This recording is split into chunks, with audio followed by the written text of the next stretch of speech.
Hello student. Next problem. See here. A bullet of mass small m moving with velocity u on a smooth surface strikes a block of mass capital M kept at a rest.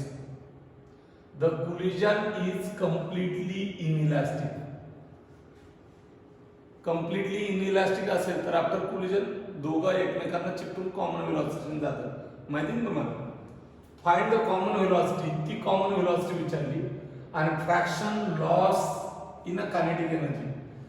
Completely inelastic collision मध्ये final common velocity असते एक m1 u1 plus m2 u2 is equal to m1 plus m2 into v.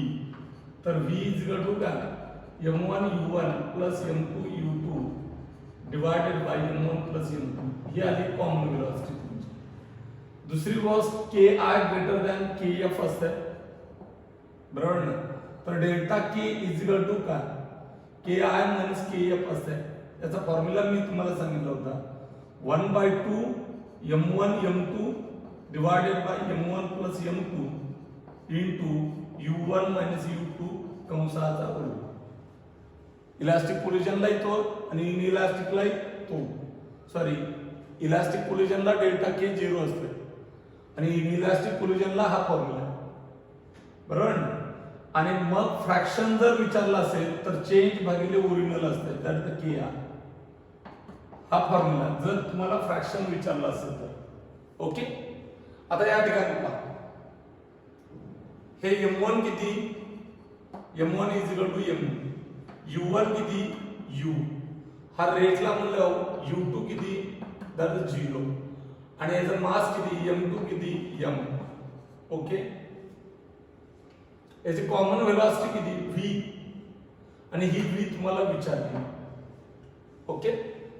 मग या ठिकाणी bye conservation compulsory m1 u1 plus m2 u2 u2 किती आहे 0 is equal to m1 plus m2 small m plus capital M. हे दोन्ही गुळी आतून बसली आणि एकत्र चालली blocks capital M into v. हा 0 झाल्याच्या नंतर हा राहील mu आणि हा capital M plus small m किंवा small m plus capital M divide होईल आणि मग कॉमन व्हेलॉसिटी तुम्हाला मिळेल mu divided by small m plus capital M. हे आन्सर असेल तुमचं. ओके. दुसरी गोष्ट डेल्टा k 1/2 m1 किती small m m2 capital M divided bye कंसात दिस वन u1 किती u2 किती ब्लॉक हा रेसला होता 0 याचा वर्ग केला. हे झालं तुमचं change in kinetic energy. He initial काय आहे 1/2 m1 u1 square plus 1/2 m2 u2 square u2 किती 0 त्यामुळे 1/2 स्मॉल m u स्क्वेअर. मग तुमचा delta k divided by ki is equal to delta k किती 1/2 small m capital M divided by small m capital M into u minus 0 कंसाचा वर्ग u square divided by 1/2 m1 किती m u1 किती u square plus 1/2 capital M into u2 square that is 0. 1/2 ला 1/2 cancel m ला m cancel u square ला u square cancel that is the capital M divided by small m plus capital M and it is the fraction of kinetic energy. Okay. Fraction of kinetic energy आणि final velocity किती तर v is equal to mu divided by small m plus capital M. Right. C R in previous problem मध्ये हा block स्थिर ठेवला होता frictionless टेबलावरती ठेवला होता. इथं काय केलं आपण ब्लॉक बांधलाय त्याचा मास किती कॅपिटल M बरोबर 3m दिले स्मॉल m आणि एक गोळी तिचा मास किती m1 is equal to small m आणि u1 किती u. हे दोऱ्याने बांधलाय हा ब्लॉक इथं स्थिर आहे आणि याच्यावरती ज्यावेळेस ही गुळी येते त्यावेळेस ही गुळी आत बसते. तो काय म्हणतो block of mass m attached to string of length l, find the maximum angle made by string with a vertical, take the velocity of bullet u is equal to 4 into square root of gl and capital M is equal to 3m. या ब्लॉकचं मास 3m आहे, स्थिर आहे तो स्थिर आहे इथं. ज्यावेळेस u1 is equal to u is equal to 4 square root of gl. Okay, हा काय होईल समजा या ठिकाणी हा ब्लॉक होता, ही बंदुकीची गोळी आत याच्यावरती स्ट्राइक झाली, कोलाइड झाली, कोलिजन झालं. हा u2 किती इथं 0, हा u1 किती that is square root of 4 into square root of gl. आणि मग या ठिकाणी हा जर जात असेल तर गोळी आत बसली आणि हा काय होईल याला वेग मिळेल. इथं वेग मिळतो म्हणजे गोळी आत बसल्याच्या नंतर वेग मिळतो आणि या गोळी सहित हा काय होतो इकडे जाईल असा आणि इथं गेल्यावर गोळी सहित त्याचा वेग किती रे v is equal to 0. त्यावेळेस तो वरती किती जातो h, हा अँगल थीटा मॅक्सिमम इथं स्थिर झालाय. तर h is equal to r inside the bracket 1 minus cos theta. आपण वर्टिकल सर्क्युलर मोशन मध्ये पाहिलं होतं. तसं नाही कळलं तर याला l minus h म्हणा, याला l म्हणा. cos theta is equal to l minus h divided by l. याने तुम्हाला फॉर्म्युला मिळेल l inside the bracket 1 minus cos theta. तुम्हाला काढायचं आहे थीटा. आता या ठिकाणी पहा m1 u1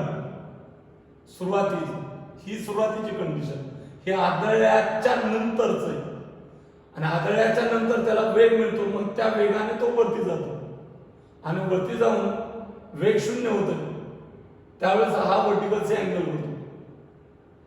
मग m1 u1 plus m2 u2 हा स्थिर आहे. हे एकत्र गोळी आत बसली त्या ब्लॉक मध्ये m1 plus m2 into v. हे कॉमन वेलोसिटी काढली v is equal to mu, v is equal to mu. कुठे गेला तो हा फॅक्टर झाला 0. mu divided by m plus small m. Capital m ची किंमत किती रे 3m. इथं 3m ठेवली. 3m plus m 4m. m cancel, u divided by 4.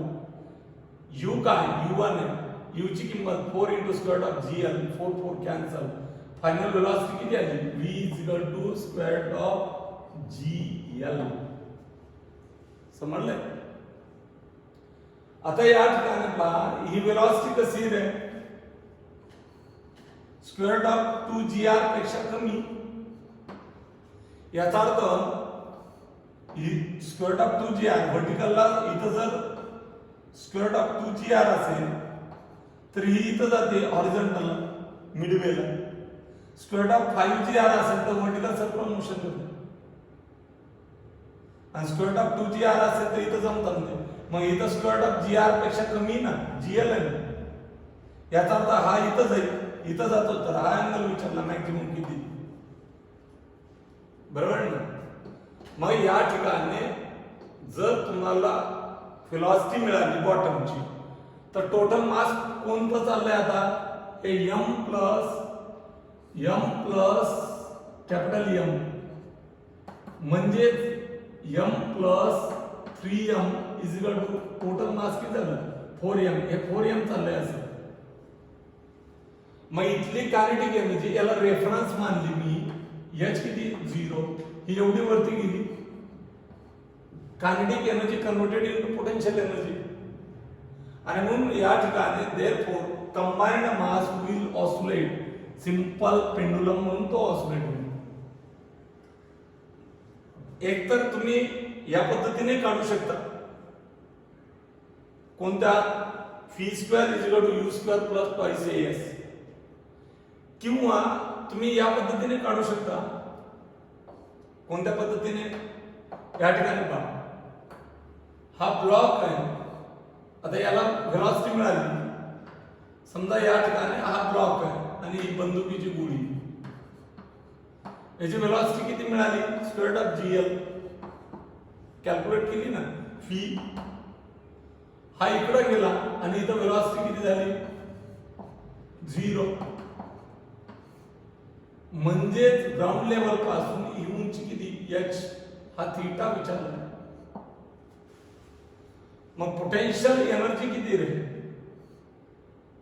m plus capital M into GH, that is the potential energy, is equal to kinetic energy किती? 1/2 m plus capital M into v square. m plus m cancel. h किती? L inside bracket 1 minus cos theta हा formula आहे, बरोबर? is equal to 1/2 v square किती? Square root of GL आलं होतं तुमचं, त्याचा वर्ग. GL 1 minus cos theta is equal to 1/2 GL वर्ग केला. GL cancel. 1 minus cos theta is equal to 1 हा इकडे आणला, 1 minus 1 हा मायनस इकडे घेतला, cos of theta, तर 1/2 is equal to cos theta, तर theta is equal to cos inverse of 1/2, तर theta is equal to किती? तर 60 डिग्री, बरोबर? म्हणून आन्सर आपलं या ठिकाणी 60 डिग्री आले. हे आन्सर काय आलं? 60 डिग्री. या ठिकाणी पहा, हा फॉर्म्युला वापरला तुम्ही म्हणता काय प्रकार आहे? तर v square is equal to u square plus v square is equal to u square plus twice as वापरला. फायनल वेलोसिटी 0, इनिशियल वेलोसिटी त्या ठिकाणची v स्क्वेअर आहे प्लस 2 वरती चालला म्हणून मायनस g असते, आणि किती वरती डिस्प्लेसमेंट झालं? h along y axis. So 0 is equal to v square minus 2gh असं आलं. नाहीतर काही जण विचारतात की फॉर्म्युला कुठून आला?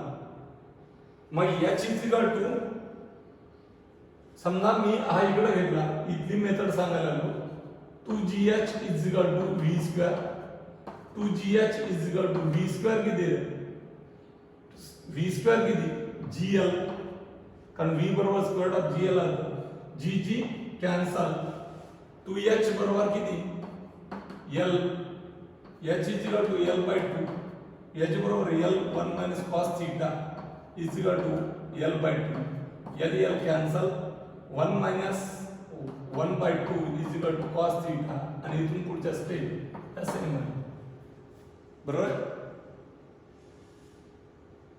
Then next, same problem, a bullet of mass म्हणजे स्मॉल m ची किंमत किती? m1 ची किंमत किती? 10 gram. Okay, moving horizontally at a speed u1 म्हणून आपण त्याला, u1 is equal to 140 metre per second. Strike the block of mass capital m2 किती? 100 gram. attached to string like simple pendulum, the bullet penetrates the block and emerges on the other side. गोळी आता इथं काय होती? आत घुसती आणि बाहेर निघती आदळल्याच्या नंतर.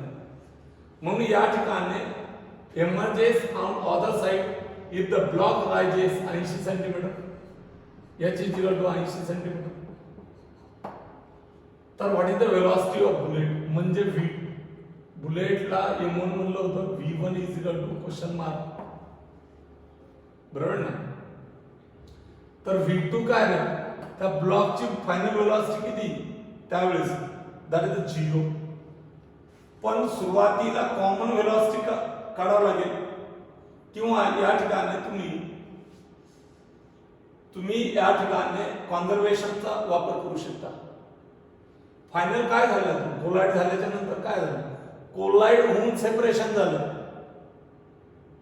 मग या ठिकाणी पहा, m1 u1 plus m2 u2 is equal to m1 v1 plus m2 v2. बरोबर आहे ना? गोळीचा मास किती रे? गोळीचा मास 100 ग्रॅम. ग्रॅमची केजी करताना काय करायचं? ग्रॅमची केजी करताना काय करायचं? किंवा ग्रॅमच ठेवू आपण. u1 किती? 140 प्लस m2 किती? ब्लॉकचा मास 100 ग्रॅम आणि त्याची वेलोसिटी किती? 0. m1 किती? या ठिकाणी m1 किती? 100 ग्रॅम. m1 किती? तुमचा 10. त्याची वेलोसिटी किती? v1 गोळी प्लस m2 किती? ब्लॉकचा मास किती? 100 आणि त्याला मिळालेली वेलोसिटी v2 मानू आपण. ओके, मानू आपण. v2 किती येतो तो आपल्याला फाइंड आउट करता येईल, कारण कोलाइड झाल्याच्या नंतरची वेलोसिटी विचारली, सेपरेट पडल्या. कारण तो वरती जातो ते तुम्हाला विचारलं नाही, मॅक्झिमम अँगल इतका केलाय आणि तिथं तो जाऊन स्थिर झालाय असं म्हणणार नाही. तो गतिमान आहे आणि 80 सेंटीमीटरला वरती गेलाय तो. याचा अर्थ गोळी बाहेर निघाल्याच्या नंतर तो जो वेग आहे तो v2 आणि त्यानंतर तो वरती जाऊन h ला जाऊन 80 सेंटीमीटरला गेलेला आहे. बरोबर आहे का? आता या ठिकाणी ग्रॅम ग्रॅम ग्रॅम सगळे कॅन्सल केले मी, त्यामुळे केजी मध्ये केलं नाही. सगळीकडे कॉमन ग्रॅम आहे ना, हा फॅक्टर झाला 0. 1400 10 v1 plus 100 v2. 1 0 1 0 1 0 cancel. 140 is equal to v1 plus 10 v2. मग इक्वेशन मिळालं v1 plus 10 v2 is equal to 140. Say that equation 1. आता मी त्या ब्लॉकला व्हेलॉसिटी काय मिळाली? सीआर. कोलाइड झाल्याच्या नंतर, गोळी निघून गेल्याच्या नंतर याला जो वेग भेटलाय तो तुमचा v2 आणि याच्यामुळं हा ब्लॉक किती वरती गेला? इथं व्हेलॉसिटी 0 झाली, हा थीटा. बट हा h दिलाय तुम्हाला डायरेक्ट. h किती दिलाय तुम्हाला? h दिलाय 80 सेंटीमीटर. 80 सेंटीमीटर म्हणजे 0.8 मीटर आणि h दिला असेल तर थीटाची गरज नाही.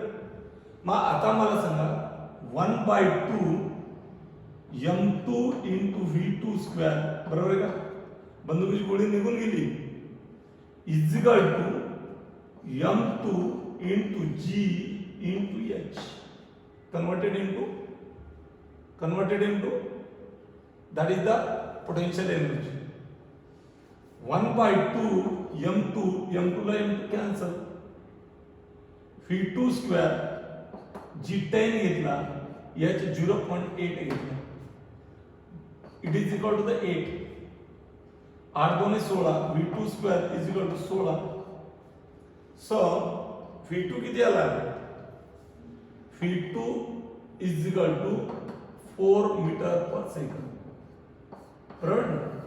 म्हणजे ज्यावेळेस कोलाइड होऊन बुलेट बाहेर पडते त्यावेळेस त्या ब्लॉकचा वेग 4 मीटर पर सेकंड.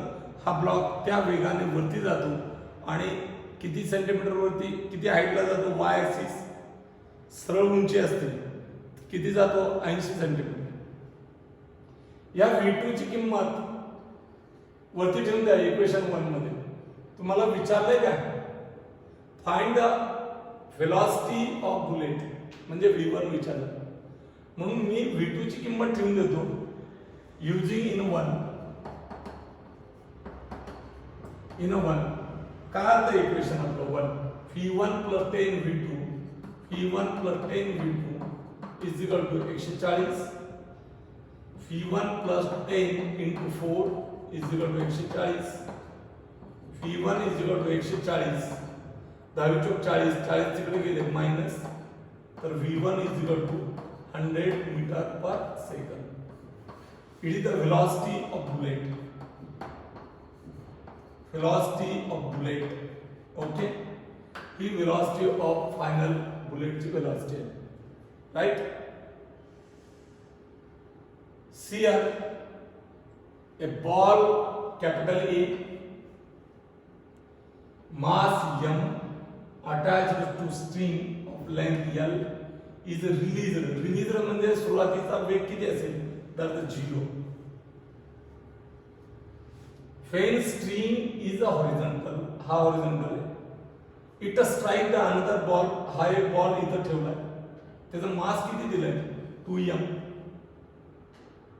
इथे येऊन आदळलेला, आदळताना असा आदळेल, त्यामुळं इथं येणारा हा ब्लॉक m1 बरोबर m, तुम्हाला अगोदर याचा वेग काढावा लागेल u1. हा u2 किती 0 स्थिर आहे. Suspended to another string of length L rest म्हणला, मी u2 0 घेतला. Find the maximum angle made by the string if the collision is completely inelastic.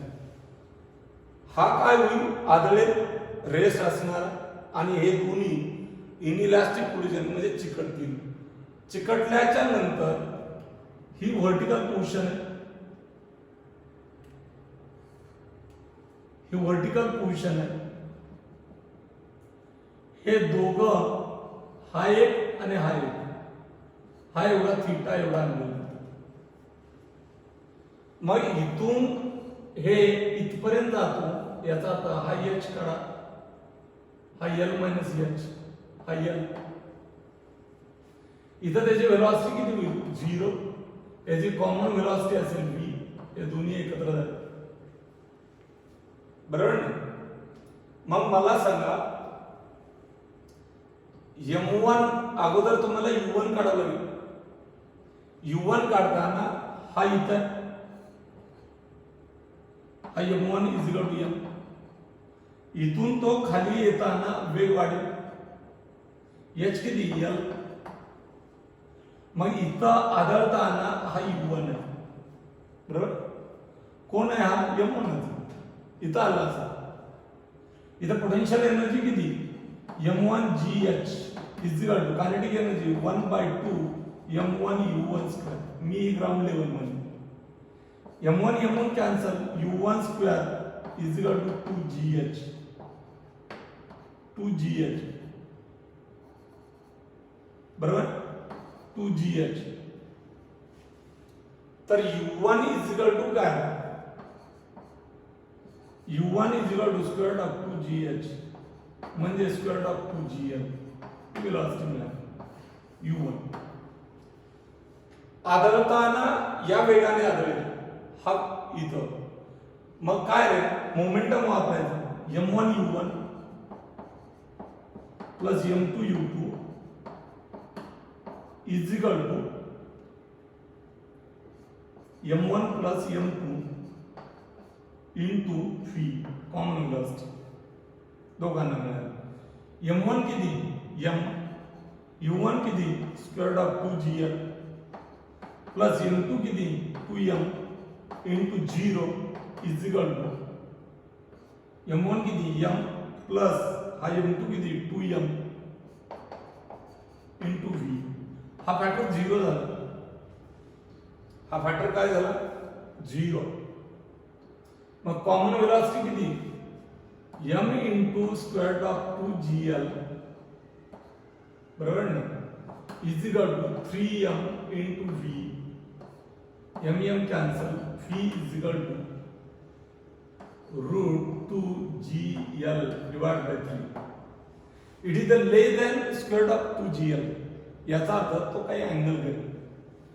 मग जर तो वरती जात असेल तर त्याने काय विचारले तुम्हाला प्रॉब्लेम मध्ये, if the collision is completely inelastic, maximum angle विचारला. मग h किती किती वरती गेला, हा h वेगळा आहे. आता h डॅश म्हणून वाढल्यास l inside bracket 1 minus cos θ. या वेगाने किती मास चाललं m plus 2m, m plus 2m that is 3m. याला भेटलेला वेग किती v आणि हा इथं जातो. म्हणजे अँगल किती करतो थीटा, एवढा वरती गेलो. हे टोटल दोघं एकत्र आहेत, चिकटले. इनइलास्टिक कोलिजन म्हणलाय तो, इनइलास्टिक कोलिजन म्हणलाय 3m. आणि इथं वेलॉसिटी किती होती 0. मग मला सांगा, जर तो वरती गेल्याच्या नंतर इथे कायनेटिक एनर्जी किती रे 1/2 मास किती total 3m into v² is equal to m किती 3m into g h किती h लिहू. 3m ला 3m कॅन्सल 1/2 v² किती त्याचा वर्ग केला 2gl 3 चा वर्ग केला 9 इज इक्वल टू m किती g ला g h किती रे l कंसात 1 minus cos theta. g ला g कॅन्सल l ला l कॅन्सल 2 ला 2 कॅन्सल काय राहील 1/9 is equal to 1 minus cos theta. हा इकडे आणला cos theta is equal to 1 minus 1/9. तर cos theta is equal to 9 एक 9 9 वजा 1 8 8 छेद 9. Then theta is equal to cos inverse of 8/9. Okay, आले का उत्तर बघा. theta is equal to cos inverse of 8/9. बरोबर. इथे थांबू आपण. उद्यापासून रोटेशनल मोशन हा टॉपिक स्टार्ट केला जाईल. काही MCQ तुम्हाला कोलिजनचे आणि सेंटर ऑफ मासचे पाठवले जाईल.